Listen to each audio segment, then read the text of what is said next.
লা ইলাহা ইল্লাল্লাহু ওয়াহদাহু লা শারীকা লাহু লাহুল মুলকু ওয়া লাহুল হামদু ওয়া হুয়া আলা কুল্লি শাইইন কাদির।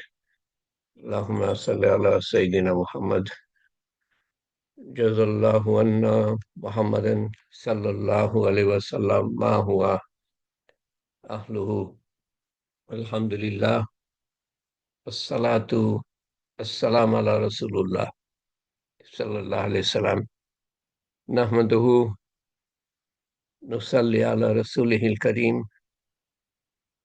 আম্মা বা'দ ফাউযু বিল্লাহি মিনাশ শাইতানির রাজীম বিসমিল্লাহির রহমানির রহিম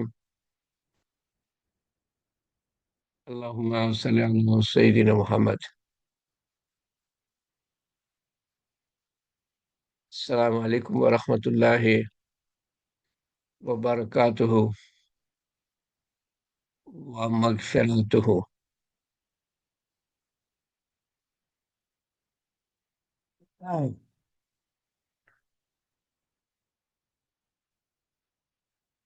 আলহামদুলিল্লাহ, সমস্ত পরিপূর্ণ প্রশংসা সেই আল্লাহ তাআলার, যিনি আপনাকে আমাকে তৌফিক দিয়েছেন, আয়ু দিয়েছেন, আজ পর্যন্ত বেঁচে থাকার তৌফিক দিয়েছেন। আজ পর্যন্ত আমাদের জীবদ্দশায় হুম, আমাদের জানাশোনার মধ্যে আমাদের সামনে কত পরিচিত মানুষ দুনিয়ার থেকে চলে গিয়েছে, তাদের আর কোনো আমল করার ক্ষমতা নাই। আল্লাহ তাআলা আমাদেরকে তৌফিক দিয়েছেন আজ পর্যন্ত, এই মুহূর্ত পর্যন্ত বেঁচে থাকার। সামনের দিনে, আজ রাত্রিতে কি হবে জানি না, আমরা কতটুকু আয়ু আছে আমরা জানি না। সবচেয়ে বড় মূলধন আপনার আমার হলো সময়। এই সময় দিয়ে আমরা আল্লাহকে জানতে পারি, আল্লাহকে চিনতে পারি, তার হুকুম জানতে পারি, তার হুকুম মানতে পারি, ঈমান মজবুত করে, আমল সুন্দর করে, রাসূলুল্লাহ সাল্লাল্লাহু আলাইহি সাল্লামের কে জানতে পারি এবং তার সুন্নত মতো চলতে পারি। এই সময় ব্যবহার করে আল্লাহ তাআলা যেন আমাদেরকে সেই তৌফিক দেন মৃত্যু পর্যন্ত।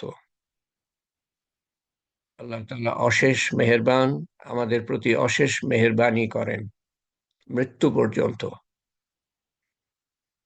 এলেম শিক্ষা করার, নিজে আমল করার, অন্যদেরকে পৌঁছে দেওয়ার, অন্যদেরকে আল্লাহ তাআলার সাথে জুড়ে দেওয়ার তৌফিক দান করেন। আমাদের আমলনামা যেন মৃত্যুর পরেও খোলা থাকে। যখন অন্যরা আমাদের কথা মতো আমল করবে, তারা আবার অন্যদের ডাকবে, তারা আবার অন্যদের ডাকবে, তারা আবার অন্যদের বলবে, এভাবে যেন কিয়ামত পর্যন্ত আমাদের আমলনামা খোলা থাকে। আনমিউট করে উত্তর দিবেন, আমরা কি নিয়ে আলাপ করছি? আনমিউট করে উত্তর দিবেন, আমাদের আলাপের বিষয় কি? সময়কে সঠিকভাবে কাজে লাগানো। আজকে আলাপের বিষয় কি? এটা তো আমি শুরুর দিকে কিছু কথা বলি, এবং সেটা যে কোনো কিছুর উপরে বলতে পারি। আজকের তালিমের বিষয় কি, আমরা কি নিয়ে আলাপ করছিলাম, এবং সেটার উপর ভিত্তি করে আজকে বিষয়টা কি। আমরা যে এখন পর্যন্ত বেঁচে আছি তার সঠিক ব্যবহার করা সময়টাকে। আজকের যে তালিম করব না, আজকে যে তালিম করব, অ্যানাউন্সমেন্ট দেখেছেন নাকি?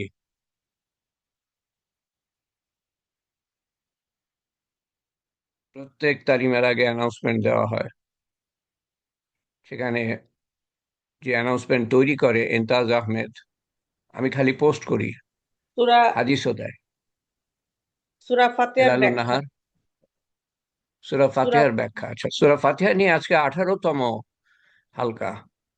তো সূরা ফাতিহার কোন অংশ নিয়ে আমরা কথা বলবো আজকে? আলামিন। আলামিন। আলামিন, আচ্ছা। তো আমরা কি কথা বলেছিলাম এর আগে আলামিন সম্বন্ধে? আল্লাহর সৃষ্টি জগৎ, আল্লাহর জগৎ সমূহ নিয়ে আমরা আলোচনা করছি। তো কি নিয়ে কথা বলছিলাম এর আগে? কিছু ছবি দেখাচ্ছিলাম। সেই ছবিগুলো কিসের উপরে? পৃথিবীর থেকে আমরা যাত্রা করব এবং আমরা মনে করব যে আমরা যদি গাড়ির গতিতে যাই বা রকেটের গতিতে যাই, আল্লাহর সৃষ্টি জগৎ প্রদক্ষণ দর্শন করতে, দেখতে, তো বেশি দূর যেতে পারবো না। তো আমরা আমরা মনে করছি যে আমরা আলোর গতিতে যেতে পারবো। আলো সেকেন্ডে কত কিলোমিটার যেতে পারে? তিন 1,86,000। লক্ষ 3 লক্ষ কিলোমিটার কিলোমিটার পার বললাম আর সেকেন্ড। তুমি, হ্যাঁ, বাংলাদেশে ইন্ডিয়াতে কিলোমিটার ব্যবহার হয়, এই জন্য আমি কিলোমিটার বলছি, আমার জন্য মাইল সুবিধা হয়। তো 3 লক্ষ কিলোমিটার। ওকে। এখান থেকে প্রথম যে আল্লাহর সৃষ্টি বস্তু যেটা পাবো পৃথিবী থেকে বের হলে পরে, সেটা কি?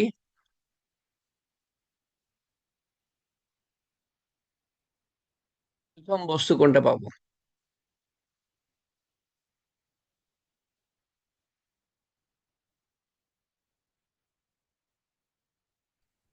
চাঁদ। কিছুদিন আলাপ করলাম আর এটা বলতে 5 সেকেন্ড লাগলো। চাঁদ কত দূরে?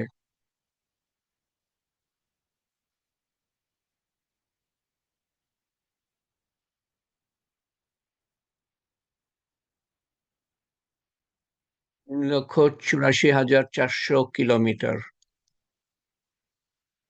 1 সেকেন্ডে আলোর গতিতে গেলে আমরা যেতে পারবো 3 লক্ষ কিলোমিটার।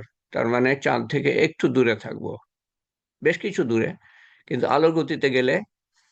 আর 0.25 সেকেন্ডে, তার মানে 1.25 সেকেন্ডে আমরা চাঁদে পৌঁছে যাব। ওকে। হ্যাঁ, তারপরে আলাপ করেছিলাম আমরা যে সূর্য হলো 15 কোটি কিলোমিটার দূরে। 15 কোটি কিলোমিটার। আলোর গতিতে গেলে কতক্ষণ লাগবে সূর্যে পৌঁছাতে? পারবো না, ভীষণ তাপ। 8 মিনিট। 8 মিনিট। 8 মিনিট। আচ্ছা, এইটুক পর্যন্ত আলোচনা করেছিলাম। এইটুক পর্যন্ত 8 মিনিট লাগবে। তার মানে যখন সূর্য উঠতে দেখি আমরা, তার 8 মিনিট আগে সূর্য উঠে গিয়েছে। যখন সূর্য ডুবতে দেখি, তার 8 মিনিট আগে ডুবে গিয়েছে। যখন ডুবতে দেখছি আমরা, আলো দেখছি, তো আলোটা 8 মিনিট আগে এসেছে আমাদের কাছে, তো দেখছি যে সূর্য ডুবে যাচ্ছে। আলো আসছে বলে দেখতে পাচ্ছি, আলো এসছে 8 মিনিট আগে, তার মানে 8 মিনিট আগে সূর্যটা ডুবে গিয়েছে।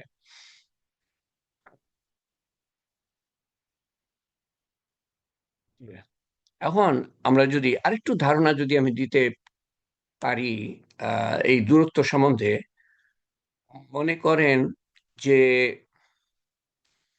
মনে করেন যে আপনি পৃথিবী থেকে পৃথিবী থেকে একটা গাড়ি নিয়ে যাবেন চাঁদের দিকে। রাস্তা নাই, কিন্তু মনে করেন যেতে পারবেন, বা বা রকেটেই যাবেন, কিন্তু গাড়ির গতিতে যাবেন, আলোর গতিতে না। এবং মনে করেন যে গাড়ি ঘন্টায় কত, 100 কিলোমিটার, 100 কিলোমিটার বেগে যাচ্ছে। 100 কিলোমিটার 1 ঘন্টায়, 3,84,400, 3,84,000 কিলোমিটারই ধরলাম সূর্যের চাঁদের দূরত্ব। ঘন্টায় 100 কিলোমিটার বেগে গেলে কত ঘন্টা লাগবে চাঁদে পৌঁছাতে? 100 কিলোমিটার বেগে যদি গাড়িতে যাই, আর চাঁদ হলো 3,84,000 কিলোমিটার, 400টা বাদই দিলাম, কত ঘন্টা লাগবে?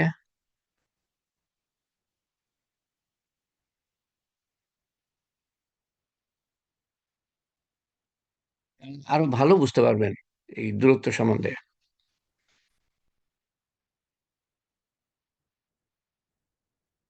3,84,000, 3,84,000, 3,8,4, তারপরে 3টে শূন্য, 100 দিয়ে যদি ভাগ করেন তো 3,8,4, 3টে শূন্য, 2টো শূন্য বাদ যাবে, তাহলে কত থাকবে?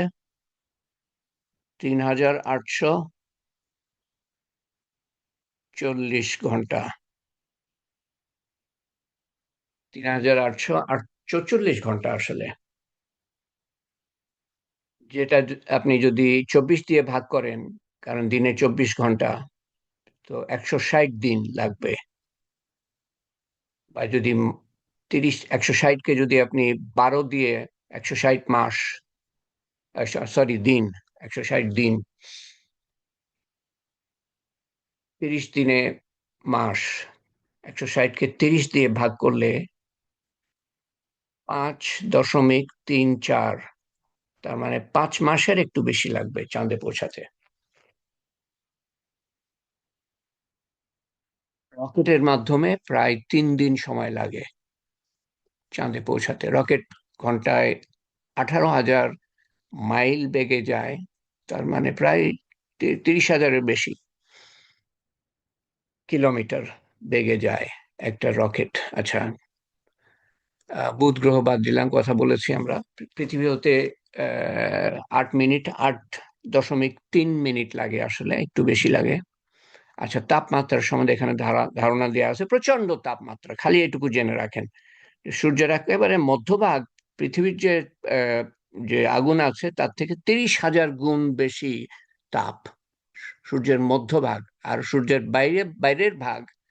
বাইরের ভাগ 400 থেকে 600, আহ পৃথিবীর আগুনের তাপমাত্রা 400 থেকে 600 সেন্টিগ্রেড। পৃথিবীর আগুনের তাপমাত্রা 400 থেকে 600 সেন্টিগ্রেড। এটা হলো পৃথিবীর আগুনের তাপমাত্রা, 400 থেকে 600 সেন্টিগ্রেড। আর সূর্যের কেন্দ্র পৃথিবীর আগুনের চেয়ে 30,000 গুণ বেশি গরম। দূরত্ব সম্বন্ধে আসি। আমরা যদি সূর্যে একটা গাড়ি নিয়ে যেতে চাই 100 কিলোমিটার বেগে ঘন্টায়, তো এটা আবার ইংরেজিতে এসছে কেন আল্লাহ জানে, আমি বাংলায় দিতে চেয়েছিলাম। তো 100 কিলোমিটার বেগে গেলে গাড়িতে করে 15 লক্ষ ঘন্টা লাগবে, কারণ সূর্য হলো 15 কোটি কিলোমিটার দূরে। 15 লক্ষ ঘন্টা লাগবে, যেটাকে আপনি ভাগ করবেন 24 দিয়ে, কারণ দিনে 24 ঘন্টা। 15 লক্ষকে 24 দিয়ে ভাগ দিলে 62,500 দিন লাগবে, যেটাকে 30 দিয়ে ভাগ দিলে 2,038 মাস লাগবে, যেটাকে 12 দিয়ে ভাগ দিলে 173 বছর লাগবে। একটা মানুষ যদি 80 বছর বাঁচে, তো দুটা মানুষ 160 বছর বাঁচবে। এবং দুটা মানুষ জুড়ে যদি যেতে থাকে চাঁদের দিকে গাড়িতে করে, তো দুটা মানুষ গিয়ে, মানে দুটা মানুষের আয়ুতে আপনি পৌঁছাতে পারবেন না, এত দূরে সূর্য। আচ্ছা, সূর্যাস্ত, সূর্যাস্ত, সূর্যাস্ত, অদ্ভুত দৃশ্য, মানে আল্লাহ তাআলার সৃষ্টি জগতের নিদর্শন এগুলা, আলামিনের নিদর্শন, যা আমরা পৃথিবী থেকে দেখতে পাই, পৃথিবীতে বসে দেখতে পাই সূর্যাস্ত। আচ্ছা, সৌরজগৎ 8টা বা 9টা গ্রহ। কেউ বলে 8টা, কেউ বলে 9টা। 9টা বলে এই জন্য যে শেষের যেটা প্লুটো, সেটাকে কেউ গ্রহ হিসাবে ধরে, সেটাকে কেউ গ্রহ হিসাবে ধরে না। যাই হোক, 8টা বা 9টা গ্রহ সূর্যের চারিদিকে। বাম দিকেরটা আগুনের মতো সূর্য। পৃথিবী 3 নম্বরে, দেখেন সূর্য থেকে দূরত্বে 3 নম্বরে। তো পৃথিবীর আগে আরো 2টো গ্রহ আছে, পৃথিবীর পরে আরো 6টা গ্রহ আছে, প্লুটো সহ। এটা আরো বিস্তারিত ভাবে কোন গ্রহ কিভাবে সূর্যের চারিদিকে ঘোরে, কোনোটাই ঠিক গোলাকার ভাবে ঘোরে না। এখানে আল্লাহ তাআলার ইচ্ছায় হয়, অটোমেটিক্যালি নিজস্ব হয় না, সেটাই প্রমাণ করে। যদি নিজস্বভাবে ঘুরতো তাহলে কিন্তু গোলাকার ভাবে ঘুরতো, গোলাকার ভাবে ঘোরে না।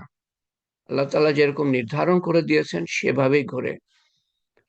এবং তার মধ্যে সবই কম বেশি, সবই সবই না, 7টা কম বেশি একই রকম ভাবে ঘোরে, কিন্তু গোলাকার না, চ্যাপ্টা ভাবে।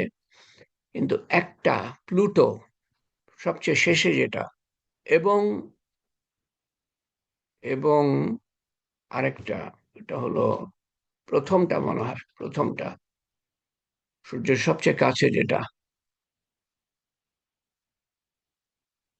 মার্কারি। মার্কারি, এই দুটো আর প্লুটো দেখেন ঠিক বাকিগুলোর মতো ঘোরে না, অন্যরকম ভাবে, একটু অন্যরকম ভাবে ঘোরে। আমি যদি আপনাদের দেখাতে পারি তাহলে বুঝতে পারবেন যে এটা আল্লাহর ইচ্ছা ছাড়া হতে পারে না, এটা অটোমেটিক্যালি হতে পারে না। দেখি আমি এটা আনতে পারি কিনা, লেআউট অ্যানোটেট, এটা দিয়ে মনে হয় পারবো দেখাতে। দাগ, দাগ কোথায়?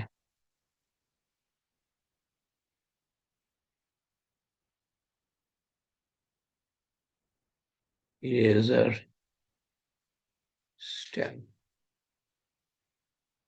ড্র, ওকে, ড্র, এটা দিয়ে মনে হয় দেখাতে পারবো। এই যে দেখেন প্লুটো, দেখেন ঘুরে, কই আমি ড্র করতে পারছি না। ড্র,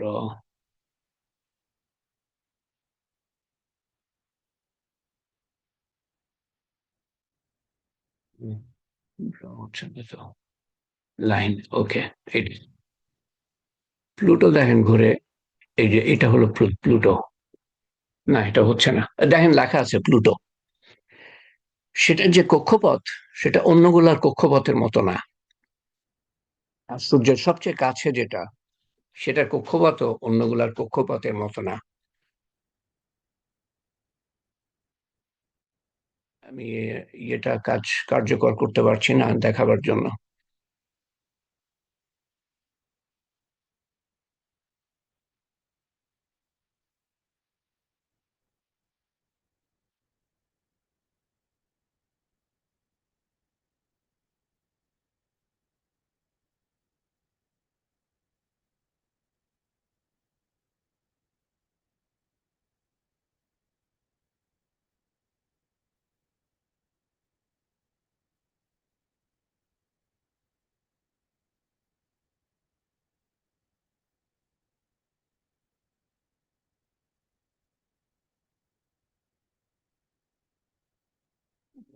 এটা এই লাল কালি দিয়ে আমি ইয়ে করার চেষ্টা করছি, কিন্তু হচ্ছে না ঠিক মতো।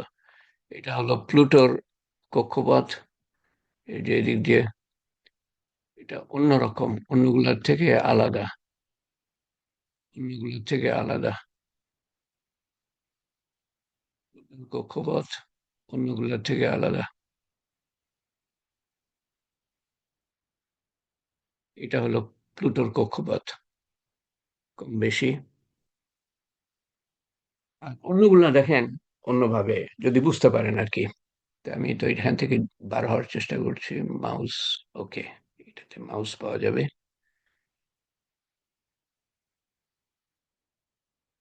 সূর্যের খুব কাছে আগুনের বল একটা। এইটাও মনে হয় আলাপ করেছিলাম গতবার, যে পৃথিবীর নিজ কক্ষপথে ছুটছে সূর্যের চারপাশে, অন্য গ্রহ সমূহ নিজ নিজ কক্ষপথে ছুটছে সূর্যের চারপাশে।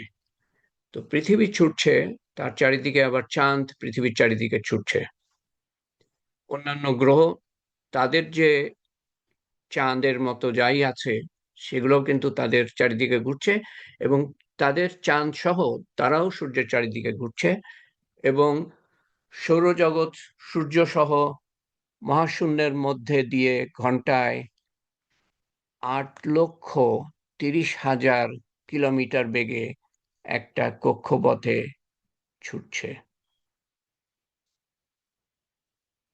8,30,000 কিলোমিটার বেগে কক্ষপথে ছুটছে সূর্য, তার গ্রহ উপগ্রহ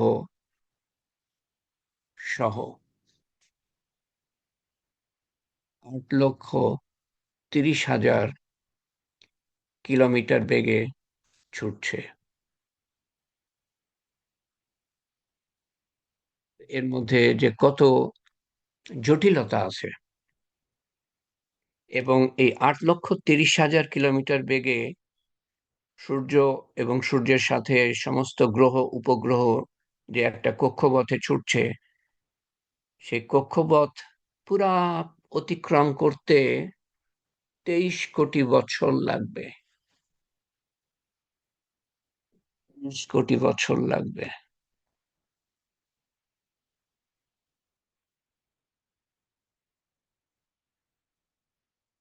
দেখি, এটা গতবার বলেছিলাম, ছুটছে আমাদের আকাশ গঙ্গাপথ ছায়াপথের চারিদিকে। আকাশ গঙ্গাপথ হলো আমাদের ছায়াপথ। একটা ছায়াপথে কোটি কোটি তারা থাকে, তার মধ্যে সূর্য হলো একটা তারা, এবং সব কয়টা তারার চারিদিকে গ্রহ উপগ্রহ থাকতে পারে, নাও থাকতে পারে। তো এই এক একটা তারার চারিদিকে গ্রহ উপগ্রহ থাকতে পারে, নাও থাকতে পারে। এরকম এক একটা একসাথে চলে আহ একটা ইয়েকে, মানে কি বলে, গ্যালাক্সি বলে ইংরেজিতে। একসাথে চলে, একত্রিত হয়ে আঠার মতো লেগে আছে, এরকম কোটি কোটি তারা, সেগুলোকে বলে ছায়াপথ।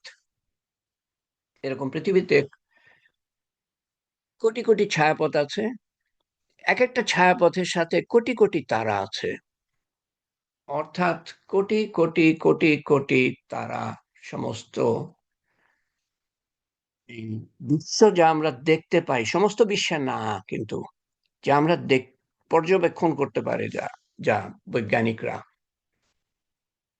তো যেটা আমি বললাম, সেটা এরপরেও একই কথা বলা হবে, সেটা এরকম যে ছায়াপথের মধ্যে কোটি কোটি তারা আছে। তো আমাদের ছায়াপথকে বলে, যেই ছায়াপথের আমরা অংশ, যেই ছায়াপথের সূর্য অংশ, আমাদের পৃথিবীও অংশ, কারণ আমাদের পৃথিবী সূর্যের একটা অংশ। তো সূর্য একটা তারা, আমরা যে ছায়াপথে আছি, সেই একসাথে এটে সেটে এটে সেটে আছে, লেগে আছে কোটি কোটি তারা।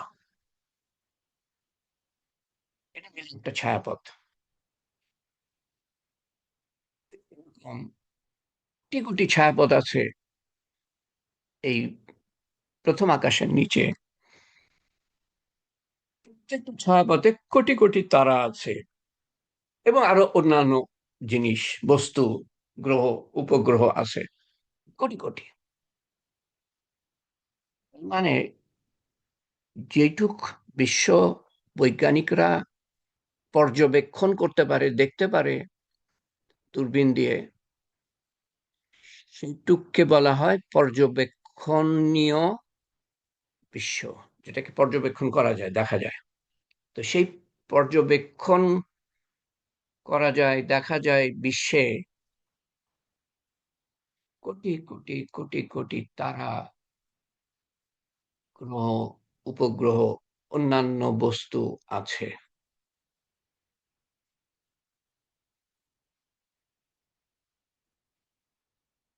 মাই গুডনেস, 25 মিনিট পার হয়ে গেল।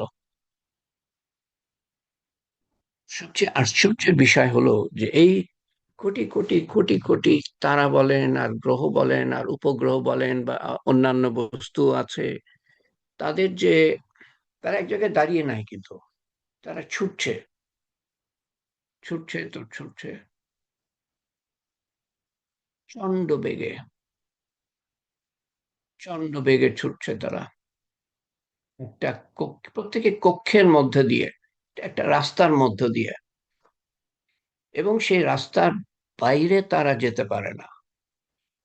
এরকম নিয়ন্ত্রণ আল্লাহ তাআলার। কোটি কোটি কোটি কোটি এই তারা বলেন আর গ্রহ বলেন, উপগ্রহ বলেন, আরো অন্যান্য জিনিস আছে যা আমরা কিছু নাম আলোচনা করব।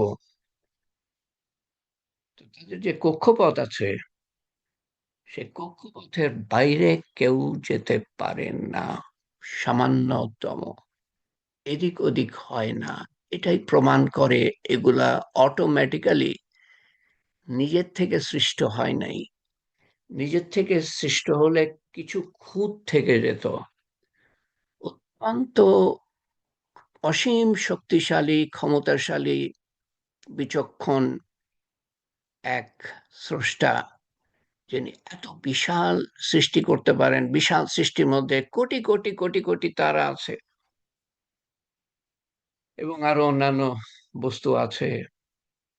একজন অত্যন্ত অসীম শক্তিশালী এবং বিচক্ষণ স্রষ্টা না হলে এটা সৃষ্টি হতো না, এবং নিজে থেকে তো হতোই না। নিজে থেকে হলে টক্কর লাগতো, একটার সাথে আরেকটা টক্কর লাগতো, কোনো টক্কর নাই। তো এই যে আমরা যাত্রাপথ, আমরা যাব, সূর্যের দিকে যাই, তারপর সূর্য থেকে ছেড়ে আরো দূরে যাই। তো যাত্রাপথে যেসব জিনিস দেখবো তার কিছু নাম আমি উল্লেখ করছি, ছবি উল্লেখ করছি। একটা হলো, ইংরেজিতে বলে অ্যাস্টেরয়েড বা ধূমকেতু। ধূমকেতু খুব জোরালো গতিতে আহ, আহ, চলে, মধ্যে মধ্যে আমরা দেখতে পাই, যেটাকে আমরা অনেক সময় আহ, ইয়ে বলি, আমরা তা কি বলে, শুটিং স্টার। শুটিং স্টার যেন একটা তারা খুব জোর বেগে যাচ্ছে, তো সেটাকে ধূমকেতু বলে। সাইজ বিভিন্ন আকারের হতে পারে, ছোট পাথরের মতো থেকে শুরু করে 600 মাইল বা 1000 কিলোমিটার বড় হতে পারে। কমেট, ধূমকেতু এবং গ্রহাণু। কমেট হলো গ্রহাণু, গ্রহ থেকে আরো অনেক ছোট বলে গ্রহাণু বলা হয়। আচ্ছা, এটা আমি বাদ দিচ্ছি। গ্রহাণু পাথরের, সূর্যের চারিদিকে ঘোরে, 600 মাইল পর্যন্ত হতে পারে। তারপরে ধূমকেতু, তারপরে উল্কা। এগুলোর ব্যাখ্যাতে আমি আর যাচ্ছি না। শুটিং, হ্যাঁ, উল্কা হলো শুটিং স্টার। এই যে শুটিং স্টার যেগুলো আমরা দেখতে পাই, এটার বাংলা নাম হলো উল্কা। তারপরে আছে, আপনি দেখবেন কৃষ্ণ গহ্বর। কৃষ্ণ গহ্বর আহ, একটা একটা তারা যখন জ্বলতে জ্বলতে, তারাগুলা জ্বলে, যে সূর্য আছে না, সূর্যগুলা জ্বলছে জ্বলছে, এর মধ্যে পদার্থ আল্লাহ তাআলা দিয়ে দিয়েছেন, হিলিয়াম বলে। সেগুলো জ্বলতে থাকে, গ্যাস, এক ধরনের গ্যাস। সেই জ্বলার কারণে যে আমরা 15 কোটি কিলোমিটার দূরে আছি, কিন্তু তারপরেও সেই তাপটা আমরা অনুভব করতে পারি। তো প্রচন্ড তাপ সূর্যের উপর ভাগে বা ভিতরে, সেজন্য আমরা এত দূরে থাকা সত্ত্বেও এই তাপটা অনুভব করি। হিলিয়ামটা জ্বলতে থাকে, পুড়তে থাকে। অর্থাৎ পোড়া মানে এগুলা পুড়ছে প্রায় 5 বিলিয়ন। 5 বিলিয়ন, 5 বিলিয়ন হলো 500 বছর আগের থেকে, 500 বছর, 5 বিলিয়ন হলো 500, হ্যাঁ 500 বছর আগের থেকে, 500 কোটি, সরি আমি ভুল বলছি, 500 কোটি বছর আগের থেকে এটা জ্বলতে শুরু করেছে এরকম ধারণা করা হয়। বৈজ্ঞানিকরা ধারণা করে 500 কোটি বছর ধরে জ্বলছে, আরো 500 কোটি বছর জ্বলবে। জ্বলতে জ্বলতে যখন এর ভিতরে হিলিয়াম প্রায় শেষ হয়ে আসবে, তখন এই কৃষ্ণ গহ্বরের মতো একটা আকার ধারণ করবে এবং তখন ওটা কোলাপস করবে। কোলাপসের বাংলা কি হবে আমি সঠিক বলতে পারবো না। কোলাপসিবল গেট আছে না, সেটা তো আপনারা জানেন, কোলাপসিবল গেট কোলাপস করবে এবং সেটা এমন তখন শক্তি অর্জন করবে যে ওটার ভিতর থেকে কোনো কিছু আর বের হতে পারবে না, ওটার ভিতর থেকে আলো বের হতে পারবে না। এটাকে বলা হয় কৃষ্ণ গহ্বর। এবং আল্লাহ তাআলার পর্যবেক্ষণ যেসব বিশ্ব পর্যবেক্ষণ করা যায়, যে বিশ্বটা, যে অংশটা, বিশ্বের যে অংশটা পর্যবেক্ষণ করা যায়, সে বিশ্বে কোটি কোটি এরকম গহ্বর আছে। এটাকে বলা হয় ব্ল্যাক হোল, অর্থাৎ কৃষ্ণ গহ্বর। আসলে এক একটা অঞ্চল কৃষ্ণ গহ্বর, মধ্যাকর্ষণ এত শক্তিশালী, সেখান থেকে বিকিরণ বেরিয়ে আসতে পারে না। রেডিয়েশন, রেডিয়েশন শব্দটা আপনারা জানেন, যখন রেডিওথেরাপি হয় তখন রেডিয়েশন দেয়, তো রেডিয়েশন সেখান থেকে বেরোতে পারে না, এমনকি আলোও বেরোতে পারে না। 1 কোটি থেকে 100 কোটি কৃষ্ণ গহ্বর শুধু আমাদের ছায়াপথে আছে। সঠিক সংখ্যা বৈজ্ঞানিকরা জানে না। 1 থেকে 100 কোটি কৃষ্ণ গহ্বর শুধু আমাদের ছায়াপথে আছে। আমাদের আকাশ গঙ্গাপথ ছায়াপথ, আকাশ গঙ্গাপথ। আমার মনে হয় এটার সম্বন্ধে একটু আলোচনা করেই আজকের জন্য আমরা শেষ করতে পারি। আকাশ গঙ্গাপথ ছায়াপথ হলো আমাদের ছায়াপথ, অর্থাৎ আমাদের সূর্য এটার অংশ। এই সূর্যের মতো, সূর্য একটা তারা, কোটি কোটি তারা আছে এই আকাশ গঙ্গাপথ ছায়াপথে। তো এটার নিদর্শন, এটা যদি আপনি দেখতে চান, তার কিছু আহ, ঝলক দেখতে পাবেন রাতের আকাশে।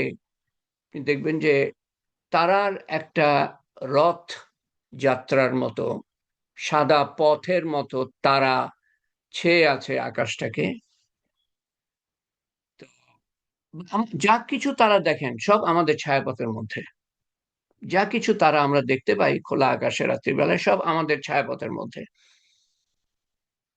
প্রায় সবই আমাদের ছায়াপথের মধ্যে। মিল্কি ওয়ে ইংরেজিতে বলে, কারণ ওই সাদা একটা রাস্তার মতো সূর্যের মানে কি বলে, তারার একটা রথযাত্রার মতো রাত্রে দেখা যায়।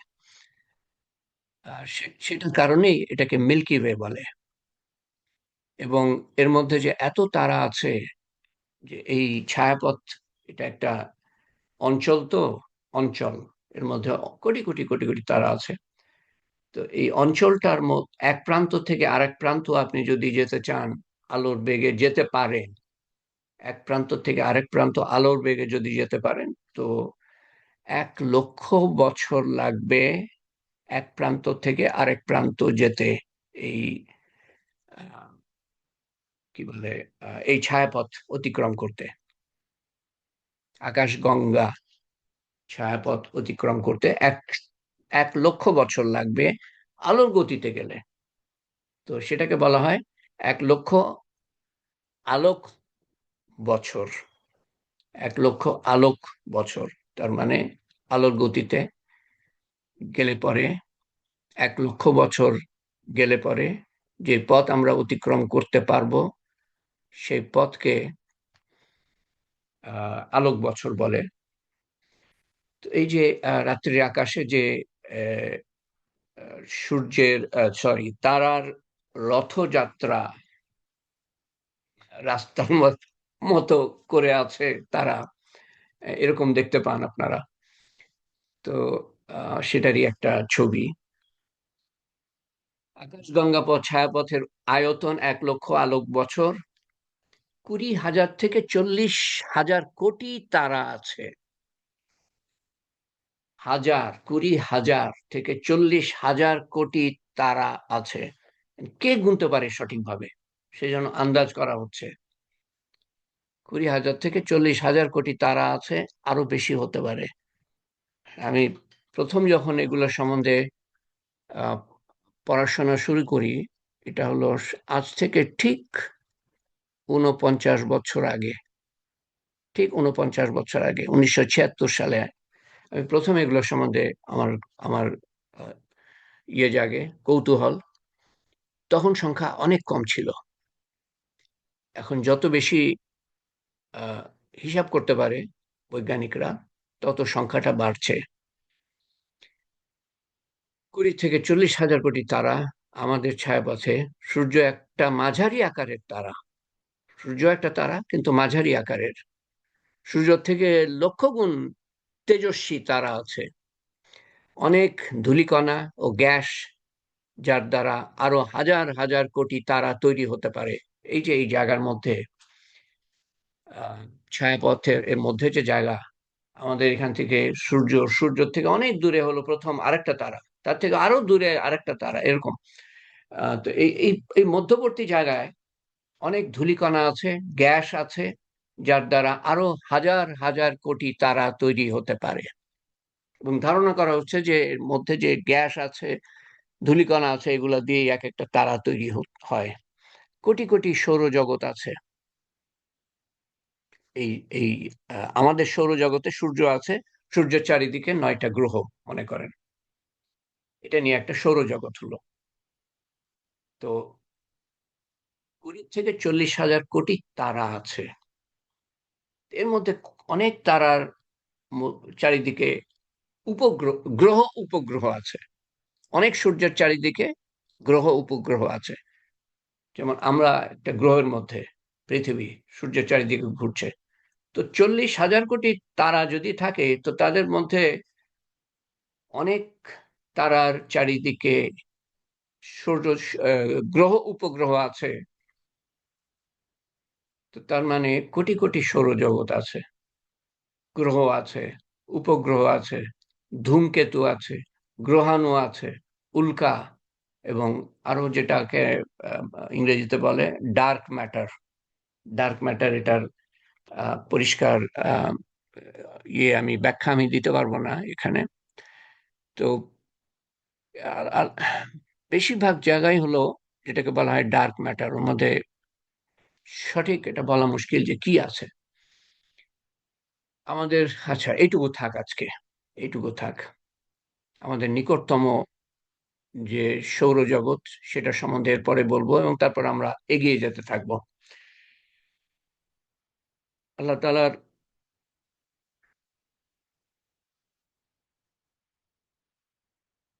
সৃষ্ট আলামিন বা জগৎ সম্বন্ধে আমরা বলার চেষ্টা করছি। একটা জগৎ সম্বন্ধে, সেটা হলো যেই জগতে আমরা বাস করি, প্রথম আসমানের নিচে সেই জগৎটা। এরপরে যে কি আছে, দ্বিতীয় আসমান আমাদের বলা হয়েছে, দ্বিতীয় আসমান, তৃতীয় আসমান, এভাবে চলে গিয়েছে। 7টা আসমান সম্বন্ধে আমাদের বলা আছে। তো প্রথমটার সম্বন্ধে, প্রথমটা নিচে কি আছে তার সম্বন্ধে একটা ধারণা দেওয়ার চেষ্টা করছি, এবং আশা করি সামনের বার সেই ধারণাটা দেয়া শেষ করতে পারবো। হ্যাঁ, হ্যাঁ, বলা শেষ না, এর মধ্যে অনেক কিছু বলার আছে, তার মধ্যে আমরা যেতে পারবো না। কিন্তু প্রথম আসমানের নিচে কি আছে তার একটা একটা আহ ছোটখাটো ধারণা আমরা নেয়ার চেষ্টা করছি এখন, যাতে করে সূরা ফাতিহায় আমরা কিন্তু আলাপ করছি। এগুলা এগুলা এগুলা আলাপ করার উদ্দেশ্য হলো যে আমরা আমরা আলহামদুলিল্লাহ রাব্বিল আলামিন, এই যে 3টে কথা আছে এখানে, 3টের মধ্যে আলহামদুলিল্লাহ সম্বন্ধে আমরা আলোচনা করেছি বেশ কয়েকটা হালকা। রব, রব্বিল আলামিন, রব সম্বন্ধে, প্রতিপালক সম্বন্ধে আলোচনা করেছি বেশ কয়েকটা হালকা। গতবার আমরা শুরু করেছি আলামিন, জগৎ সমূহ সম্বন্ধে আলোচনা। তো গতবার জগৎ সমূহ সম্বন্ধে আলোচনা শুরু করেছি, কিন্তু জগৎ সমূহ সম্বন্ধে কথা বলার আগে জগৎ, যেই জগতে আমরা বাস করি, বিশ্বে আমরা বাস করি, সেই বিশ্ব সম্বন্ধে কিছু ধারণা নেওয়ার চেষ্টা করছি আমরা। আল্লাহর সম্বন্ধে এলেম ইমানের অংশ, ফেরেশতার সম্বন্ধে এলেম ইমানের অংশ, কিতাব আল্লাহ তাআলা যা নাজিল করেছেন তার সম্বন্ধে এলেম ইমানের অংশ, নবীদের সম্বন্ধে এলেম ইমানের অংশ, তাকদীর সম্বন্ধে এলেম সবচেয়ে কঠিন দিক, ইমানের অংশ, আখিরাত সম্বন্ধে এলেম ইমানের অংশ। এর মধ্যে প্রত্যেকটারই শুরু আছে, শেষ আছে। ফেরেশতার থেকে নিয়ে আখিরাত সম্বন্ধে এলেমের শুরু আছে, শেষ আছে, কিন্তু আল্লাহর সম্বন্ধে এলেমের শুরু আছে, শেষ নাই। আল্লাহর একটা গুণাবলী নিয়ে যদি আমরা আলোচনা করি, সৃষ্টিকর্তা, সেটা নিয়ে আলোচনা করলে আমরা সারা জীবন পার করে দিতে পারবো। এত ব্যাপক হলো আল্লাহ তাআলার সম্বন্ধে ধ্যান ধারণা, জানার বস্তু বিষয়, চেনার বস্তু বিষয়। আল্লাহর হুকুমের শুরু আছে, শেষ আছে, কিন্তু আল্লাহর শুরু আছে, শেষ নাই। তো শেষ যেহেতু নাই, সেহেতু কিছুটা ধারণা নিয়ে আমরা তখন আল্লাহর বরত্ব মহত্ব সম্বন্ধে যখন বুঝতে পারবো, তখন আমি নিজে খুঁজে বার করার চেষ্টা করব যে আল্লাহ তাআলাকে আমি কিভাবে সন্তুষ্ট করতে পারি। ওই প্রশ্নটা তখন আসবে যে আল্লাহর হুকুম মানা, মানুষ আল্লাহর হুকুম মানতে চাইবে এবং আল্লাহর হুকুম মানা সহজ হবে যখন আল্লাহর সম্বন্ধে জানতে পারবে, কিছুটা ধারণা নিতে পারবে। আমাদের ব্রেন ক্যাপাসিটি, আমাদের মানসিক ক্যাপাসিটি সীমিত, তো অসীম সম্বন্ধে আমরা ধারণা নিতে পারবো না, কিন্তু কিছুটা তো পারবো।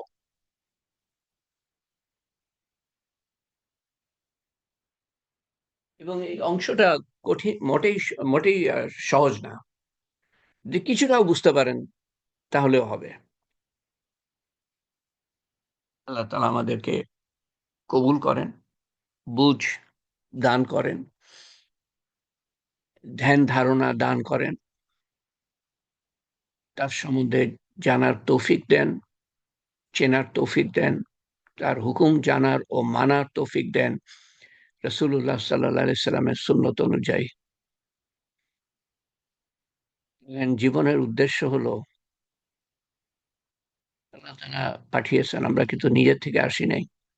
আল্লাহ তাআলা যখন পাঠিয়েছেন, নিশ্চয়ই কোনো উদ্দেশ্য নিয়ে পাঠিয়েছেন। উদ্দেশ্যবিহীন আল্লাহ তাআলা কোনো কিছু সৃষ্টি করেন নাই, মশা মাছিও না, ধুলা কণাও না। উদ্দেশ্যবিহীন আল্লাহ তাআলা কিছুই সৃষ্টি করেন নাই, আল্লাহ তাআলা বলেন সেটা।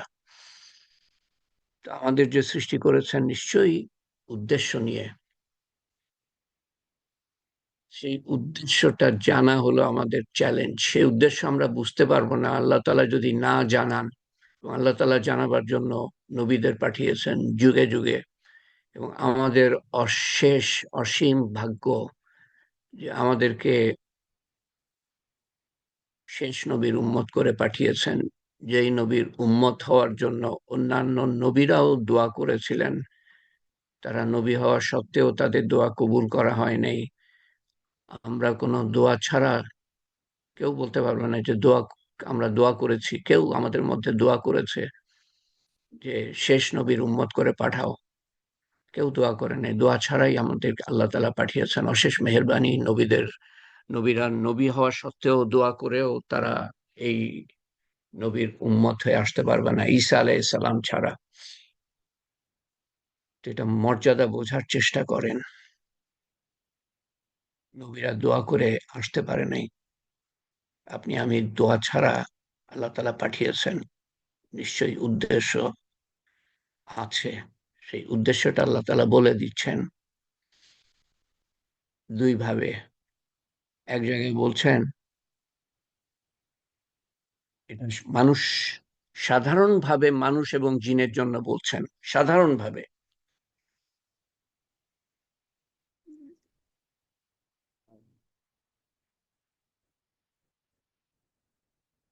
আমি জিন ও মানুষকে সৃষ্টি করেছি কেবলমাত্র আমার ইবাদতের জন্য।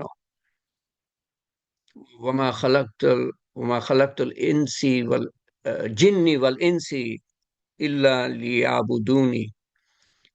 আমি নিশ্চয়ই জিন ও মানুষকে সৃষ্টি করেছি আমার ইবাদতের জন্য, সাধারণভাবে। কিন্তু রাসূলুল্লাহ সাল্লাল্লাহু আলাইহি ওয়াসাল্লামের উম্মতের কাজ শুধু ইবাদত না, ব্যক্তিগত ইবাদত না। এবং সেজন্য অন্য জায়গায় আল্লাহ তাআলা বলছেন, কুনতুম খায়রা উম্মতি উখরিজাত লিন-নাস তা'মুরুনা বিল মারুফ ওয়া তানহাউনা আনিল মুনকার ওয়া তু'মিনুনা বিল্লাহ। আবারও স্মরণ করাচ্ছি আমি, নিশ্চয়ই তোমরা শ্রেষ্ঠ জাতি, মানব জাতির থেকে নির্বাচিত, যাচাই বাছাই করা। শ্রেষ্ঠ মানে কি? শ্রেষ্ঠ হওয়ার উদ্দেশ্য কি? শ্রেষ্ঠ যে আল্লাহ তাআলা করেছেন, এই যে মর্যাদা দিয়েছেন, এটার দায়িত্ব কি? তোমরা মানুষকে ভালোর দিকে ডাকবা ও খারাপ থেকে ফিরাবা, আল্লাহর উপর ঈমান আনবা। ঈমান ছাড়া কোনো কিছু কবুল হবে না। যত দান খয়রাত, যত ভালো কাজ, কিন্তু ঈমান নাই, ইখলাস নাই, কবুল হবে না।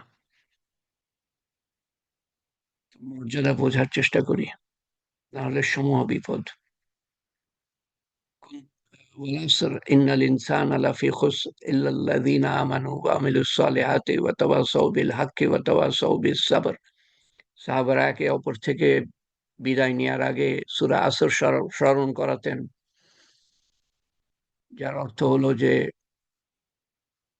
সময়ের কসম করে আল্লাহ তাআলা বলছেন যে নিশ্চয়ই মানুষ সবাই ক্ষতির মধ্যে, সমূহ বিপদের মধ্যে, তারা ছাড়া যারা চারটে কাজ করে, এরা ছাড়া বাকি সবাই ক্ষতির মধ্যে। তারা ছাড়া যারা ঈমান এনেছে, আমল করে, নেক আমল করে, মানুষকে ভালোর দিকে ডাকে, মানুষকে সবরের দিকে ডাকে, সবর ইখতিয়ার করতে বলে, উদ্বুদ্ধ করে, ভালোর দিকে ডাকে, খারাপ থেকে ফেরায়, সবর ইখতিয়ার করতে বলে। এই করতে হবে। আমাদের একটা ভ্রান্ত ধারণা দেয়া হয়েছে কলেমা, নামাজ, রোজা, হজ, যাকাত, চারটে স্তম্ভ হলো ইসলাম। চারটে স্তম্ভ স্তম্ভ বানিয়ে আপনি যদি বলেন এটা আমার ঘর, চারটে স্তম্ভ, এটা আমার বাড়ি, আপনাকে পাগল বলবে মানুষ। চারটে পাঁচটা পাঁচটা স্তম্ভ দিয়ে একটা ঘর হয় না, বা চারটে স্তম্ভ দিয়ে একটা ঘর হয় না। দেয়াল লাগে, ছাদ লাগে, ফাউন্ডেশন লাগে, দরজা জানালা লাগে, ফার্নিচার লাগে, খাট পালং লাগে, ইত্যাদি ইত্যাদি। তো এই কলেমা, নামাজ, রোজা, হজ, যাকাত 5 ভাগের 1 ভাগ, ইসলামের 5 ভাগের 1 ভাগ। বাকি 5 ভাগের 4 ভাগ কি? বান্দার প্রতি দায় দায়িত্ব। আপনি কিভাবে জানবেন এলেম শিক্ষা ছাড়া? আর এই 5 ভাগের 1 ভাগ, কলেমা, নামাজ, রোজা, হজ, যাকাত, সেটা আদায় আমি সুন্দরভাবে, শুধু আদায় করলে হলো না, শুধু নামাজ পড়লে হলো না, সুন্দরভাবে আমাকে আদায় করতে হবে। কিভাবে আমি জানবো এলেম শিক্ষা ছাড়া?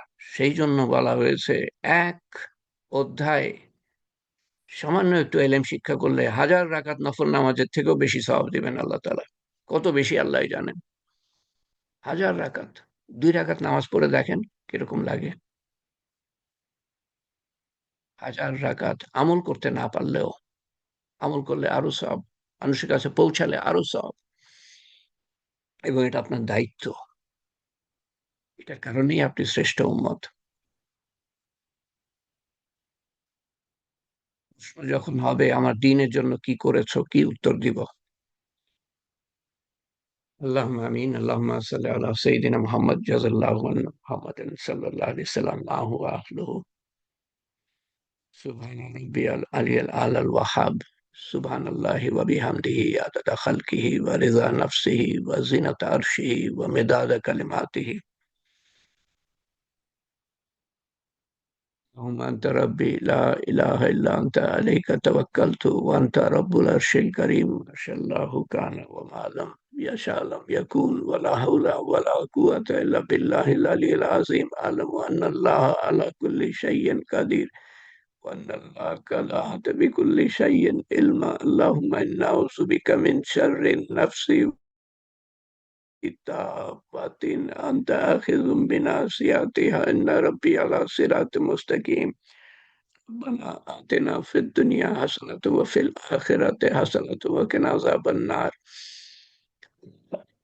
اللهم اغفر لأمة محمد صلى الله عليه وسلم اللهم ارحم أمة محمد صلى الله عليه وسلم اللهم احفظ أمة محمد صلى الله عليه وسلم اللهم اشف أمة محمد صلى الله عليه وسلم اللهم اهدي أمة محمد صلى الله عليه وسلم اللهم اهدنا واهد بنا واهد الناس جميعا اللهم اغفر لي ولوالدنا وجميع المؤمنات والمسلمين والمسلمات الأحياء منهم والأموات إنك مجيب الدعوات برحمتك يا أرحم الراحمين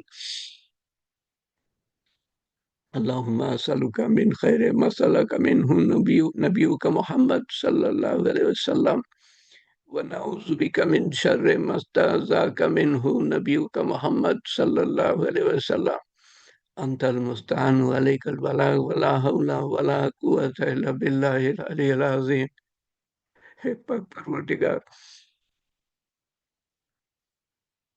সময়ের অভাবে তোমার কাছে বিস্তারিত দোয়া করতে পারছি না আল্লাহ তুমি আমাদের মনের কথা জানো তুমি অন্তর্যামী তুমি আমাদের সমস্ত ব্যক্তিগত ও সমষ্টিগত আমল কবুল করে ভুল ভ্রান্তি সত্ত্বেও কবুল করে তার সওয়াব রসুল করিম সাল্লাল্লাহু আলাইহি সাল্লামের রূহ মুবারকের কাছে পৌঁছে দিও এবং আমাদের আপনজন প্রিয়জন নিকটজন যারা কবরে শায়িত তাদের রুহের কাছে পৌঁছে দিও এবং তোমার সর্বোত্তম ব্যবহার দেখিও এবং আমরাও যখন কবরে যাব আমাদের ভবিষ্যৎ বংশধররা যখন কবরে যাবে সন্তান সন্ততি আত্মীয় স্বজন বন্ধু বান্ধব পাড়া প্রতিবেশী দেশবাসী উম্মত ভবিষ্যৎ বংশধর যখন কবরে যাবে এবং সমস্ত মানুষ যখন কবরে যাবে সবাইকে হেদায়েত দিয়ে দিও দুনিয়ার জীবনে আলমে দুনিয়াতে যাতে করে আমরা সেই কঠিন কবরের মধ্যে তোমার সর্বোত্তম ব্যবহার পেতে পারি এবং আখেরাতের প্রত্যেকটা ঘাটিতে তোমার সর্বোত্তম ব্যবহার পেতে পারি আমাদের দুনিয়া ও আখেরাত সুন্দর করে দিও আল্লাহ সমস্ত বিপদ আপদ দূর করে দিও বালা মুসিবত দূর করে দিও অসুস্থতা শারীরিক মানসিক রুহানি দূর করে দিও আল্লাহ আমাদের মনের চাওয়া পূরণ করো যা পৃথিবীর জন্য মঙ্গলজনক হবে আল্লাহ হে পাক পরবর্তীকার হে পাক পরবর্তীকার আমাদের মনের মনের নেক চাওয়া তুমি পুরা করে দিও আল্লাহ আমি বিস্তারিত করতে পারছি না তোমার শান মতো তুমি আমাদের দান করো আল্লাহ তোমার শান মতো তো চাইতে পারবো না এবং তোমার শান মতো তুমি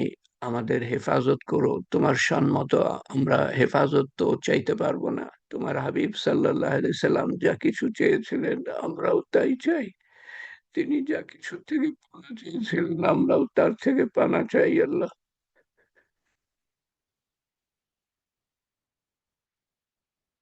পরবর্তীকার আমরা সমূহ বিপদের মধ্যে আছি আল্লাহ আমাদের দেশ বিপদের মধ্যে আছে আমাদের উম্মত বিপদের মধ্যে আছে প্রত্যেকটা মানুষ ক্ষতির মধ্যে আল্লাহ তুমি বলেছো তাদের মধ্যে সামিল করো যারা এই ক্ষতির বাইরে হে পাক তুমি আমাদেরকে কবুল করে নিও আল্লাহ তোমার কবুলিয়াত হলো আসল তুমি কবুল করে দিও যাতে করে সমস্ত কঠিন কাজ সহজ হয়ে যায় এবং সমস্ত এবং ধাপে ধাপে আমরা যেন পুরা দিনে দাখিল হয়ে দুনিয়ার থেকে তোমার সন্তুষ্টি অর্জন করে শয়তানের শেষ চেষ্টা ব্যর্থ করে দিয়ে কলেমা সহ তোমাকে গর্বিত করে আমরা যেতে পারি আল্লাহ আমাদের ভবিষ্যৎ বংশধর তোমাকে গর্বিত করে যেতে পারে আল্লাহ